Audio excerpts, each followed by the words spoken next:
Hey നമസ്കാരം, എല്ലാവർക്കും സ്വാഗതം പുതിയൊരു video. Let's talk about something very important. ഇതൊരു സട്ടിൽ ഫാക്ടറാണ്, ജീവിതത്തിൻ്റെ ഒരു സട്ടിൽ ഫാക്ടറിനെ പറ്റിയാണ് നമ്മൾ സംസാരിക്കാൻ പോകുന്നത്. നമ്മളിതിനെ സോർട്ട് ഔട്ട് ചെയ്യണമെങ്കിൽ നമ്മുടെ ജീവിതത്തിൻ്റെ പല കാര്യങ്ങളും ബ്യൂട്ടിഫുൾ ആയിട്ട് മാറും. അത് സോർട്ട് ഔട്ട് ആയില്ലെങ്കിലോ വലിയ പ്രശ്നത്തിനകത്തോട്ട് കയറിപ്പോകും. സോ നമ്മളിന്ന് സംസാരിക്കാൻ പോകുന്ന ടോപ്പിക് എന്ന് പറഞ്ഞാൽ it is about the mind. മനസ്സ് കേട്ടിട്ടുണ്ടായിരിക്കും, എല്ലാവർക്കും സുപരിചിതമായിട്ടുള്ള കാര്യമാണല്ലോ. മനസ്സ് ശാന്തിയിലായിരിക്കണം എന്ന് പറയുന്നു. ഇങ്ങനെ പല പല കാര്യങ്ങളുണ്ട്. മനസ്സിനെ ശാന്തിയിൽ എത്തിക്കാൻ പറ്റുമോ, അത് വേറൊരു ചോദ്യമാണ്.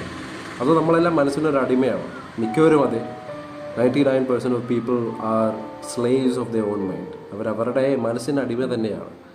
പല കാര്യങ്ങളും നമ്മൾ അൺകോൺഷ്യസ്ലി ചെയ്യുന്നു. പല ഫീലിങ്സ് വരും, നമ്മളതിന് അടിമയായിട്ട് നമ്മൾ ജീവിക്കുന്നു. പല സിറ്റുവേഷൻസ് ലൈഫിൽ വരുമ്പോൾ നമ്മളതിനൊരു എനിക്കിങ്ങനെ ആയല്ലോ എന്ന് പറഞ്ഞുകൊണ്ടാണ് അതിൻ്റെ ഉള്ളിൽ വസിക്കുന്നു. സോ ഇതെല്ലാം മൈൻഡിൻ്റെ കളിയാണ്.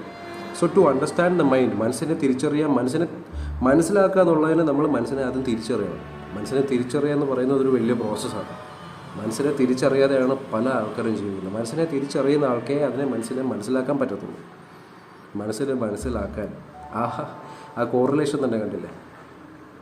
സോ മനസ്സെന്ന് പറയുന്ന സംഭവം നമുക്ക് കാണാൻ പറ്റുമെന്ന് ചോദിച്ചാൽ നമുക്ക് കാണാൻ പറ്റാത്തൊരു കാര്യമാണ്. നമുക്ക് പല കാര്യങ്ങളും നമുക്ക് കാണാൻ പറ്റും. ഫിസിക്കലി ആയിട്ടുള്ള പല കാര്യങ്ങളും നമുക്ക് കാണാൻ പറ്റും, ടച്ച് ചെയ്യാൻ. നമ്മുടെ ഈ സെൻസസ് ഉണ്ട്. ആ സെൻസസ് വെച്ച് നമുക്ക് കുറേ കാര്യങ്ങൾ ഈ ലൈഫിൽ തിരിച്ചറിയാൻ പറ്റും. പക്ഷേ മനസ്സെന്ന് പറയുന്ന സംഭവം ഒരു ഫിസിക്കൽ ഫാക്ടറല്ല.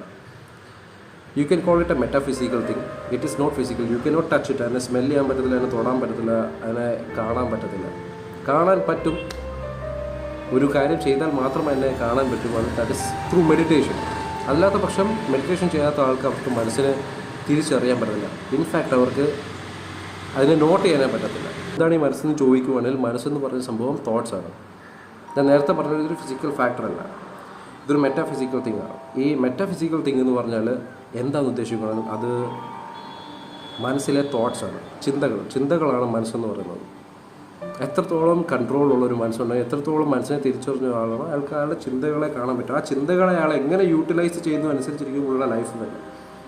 സോ നിങ്ങളൊരു നെഗറ്റിവിറ്റിയിൽ ഇരിക്കുന്ന ഒരാളാണെങ്കിൽ, എന്ത് കാര്യം വന്നാലും എനിക്ക് സംഭവിച്ചല്ലോ എന്ന് വിചാരിച്ച് ഞാൻ ചെയ്താൽ, ചിലവർ പറഞ്ഞു കേട്ടില്ല, ഞാൻ എന്നാ ചെയ്താലും കുളമാകും, ഞാൻ എന്നാ ചെയ്താലും അത് അത് പ്രോബ്ലത്തിൽ അവസാനിക്കും, ഞാൻ എന്നാ ചെയ്താലും ഗുണമില്ല. ആലോചിച്ചോ, അയാളുടെ മനസ്സാണ് അന്ന് പറഞ്ഞുകൊണ്ടിരിക്കുന്നത്. അയാൾ എത്രത്തോളം നാളത് പറഞ്ഞുകൊണ്ടിരിക്കുന്നു, അത്രത്തോളം അയാളുടെ ജീവിതത്തിൽ അത് മാത്രമേ പറയാനുള്ളൂ.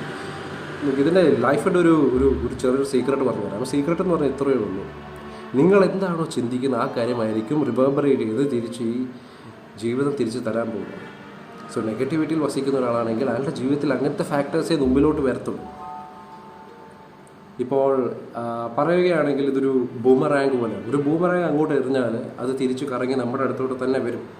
സോ ഈ ബൂമറാങ്ക് നെഗറ്റീവ് ആണെന്ന് വിചാരിച്ചോ, നിങ്ങൾ അങ്ങോട്ട് എറിയുന്നത് ഈ മൈൻഡിൽ നിന്ന് ഫീൽഡിലേക്ക് എറിയുന്ന ആ ബൂമറാങ്ക് നെഗറ്റീവായിട്ടുള്ളൊരു ബൂമറാങ്ക് ഉണ്ടെങ്കിൽ തിരിച്ചു വരാൻ പോകുന്നത് എന്തായിരിക്കും? നെഗറ്റീവായിട്ടുള്ള കാര്യം. അതേപോലും ഒരു പോസിറ്റീവായിട്ടുള്ള കാര്യം അറിയുവാണെങ്കിലോ അത് തിരിച്ചു വരുന്നത് ഒരു പോസിറ്റീവായിട്ട് ഉള്ളൊരു സർക്കംസ്റ്റാൻസ് ആയിട്ടായിരിക്കും വരുന്നത്.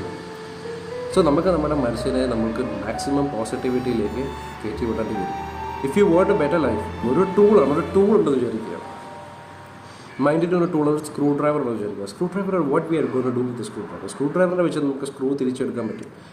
പക്ഷേ ആ ടൂളിനെ എങ്ങനെ യൂസ് ചെയ്യണമെന്ന് അറിയത്തില്ലെങ്കിൽ സ്ക്രൂ ഡ്രൈവർ ഉണ്ടായിട്ട് എന്ത് കാര്യം, ആ സ്ക്രൂ നമുക്ക് തിരിച്ചെടുക്കാൻ പറ്റത്തില്ല.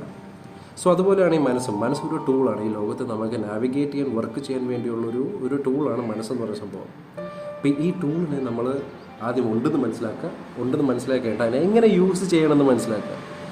എങ്ങനെ യൂസ് ചെയ്യാൻ പറ്റുമെന്ന് മനസ്സിലാക്കിയവനാണെങ്കിൽ അവന് ജീവിതത്തിൽ തകർക്കാൻ പറ്റത്തില്ല. തലയിൽ ഇടുത്തി വന്ന് വീണാലും അവനെ പൊളിക്കാൻ പറ്റത്തില്ല. He will be calm. Okay, he will be calm and he will understand. So ഈ മനസ്സിൻ്റെ അണ്ടർസ്റ്റാൻഡിങ് എന്ന് പറയുന്നതിന് ഫസ്റ്റ് നമ്മൾ മനസ്സിനെ തിരിച്ചറിയുക. For that meditation is A very good thing. അല്ലെങ്കിൽ അത്രയ്ക്ക് ഒബ്സർവേഷണൽ പവർ ഉള്ളൊരു വ്യക്തിയായിരിക്കണം. താങ്കൾക്ക് മനസ്സുണ്ട്. ആ മനസ്സ് എങ്ങനെയാണ് വർക്ക് ചെയ്യുന്നത്, 24 മണിക്കൂർ നിങ്ങളെ അത് കൊന്നുവിട്ടുകൊണ്ടിരിക്കുകയാണോ, ഒരു കത്തി വെച്ച് ഇറക്കിക്കൊണ്ടിരിക്കുകയാണോ താങ്കളുടെ മനസ്സ്, അതോ ആ മനസ്സ് താങ്കൾ വിചാരിക്കുന്ന ഒരു വർക്കാകുന്നുണ്ടോ എന്ന് തിരിച്ചറിയാം. So mind is A very important thing for A very beautiful life.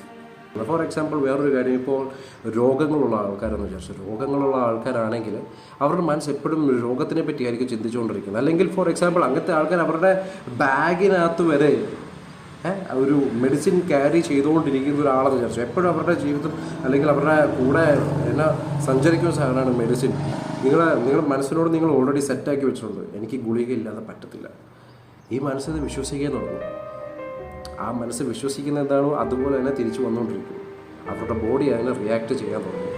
അവരുടെ ബോഡി എന്നും ഇതിൽ വസിക്കാൻ വേണ്ടി ആലോചിച്ചുകൊണ്ടിരിക്കും, എനിക്ക് മരുന്ന് വേണം. അല്ലാതെ എനിക്കിതിനകത്തുനിന്ന് വെളിയിൽ ഇറങ്ങാൻ പറ്റുമോ, എൻ്റെ ശരീരത്തിന് ഹീൽ ചെയ്യാൻ എബിലിറ്റി ഉണ്ടെന്നുള്ളൊരു കാര്യം പോലും അവർക്കറിയില്ല. ക്യാൻസർ പേഷ്യൻസിനെ തന്നെ എടുത്തോ, ജീവിതം തീരാറായി എന്ന് പറഞ്ഞുകൊണ്ടിരിക്കുന്ന ക്യാൻസർ പേഷ്യൻസിൻ്റെ മനസ്സിൻ്റെ ബലം കൊണ്ട് അവർ മുമ്പിലേക്ക് വരും. ശരിയല്ലേ?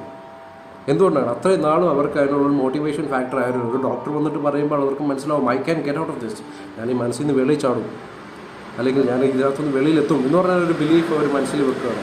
അപ്പോഴത്തേക്ക് അവർ രക്ഷപ്പെട്ടു. പകുതി കാര്യങ്ങൾ 90% വർക്ക് ഇസ് ഡൺ. പിന്നെ മരുന്ന് പറഞ്ഞ സംഭവം കഴിക്കുക, അത് വർക്കായി അല്ലെങ്കിൽ അല്ല. അതുകൊണ്ട് മനസ്സെന്ന് പറയുന്ന സംഭവത്തിന് ഭയങ്കര ഇൻഫ്ലുവൻസ് ഉണ്ട് നമ്മുടെ ബോഡിയിൽ, നമ്മുടെ ജീവിതത്തിൽ വരുന്ന സിറ്റുവേഷൻസിൽ. നമുക്ക് എത്രത്തോളം ഇതിനെ മാനേജ് ചെയ്യാൻ പറ്റും, ഈ ഒരു മനസ്സെന്ന് പറയുന്ന ഡയമെൻഷനെ മാനേജ് ചെയ്യാൻ പറ്റുമോ, അത്രത്തോളം നമുക്ക് നല്ല കാര്യങ്ങൾ വരും. അതിനെ മാനേജ് ചെയ്യാൻ പറ്റാത്ത ആൾക്കോ അത്രത്തോളം നെഗറ്റീവ് ഇൻസിഡൻസ് ആയിരിക്കും ജീവിതത്തിൽ കയറി വരാൻ പോകുന്നത്. So to understand the mind is one of the biggest factors of life.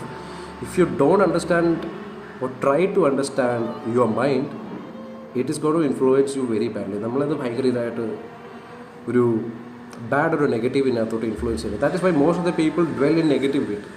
So to understand the mind, life becomes beautiful. Life is always beautiful.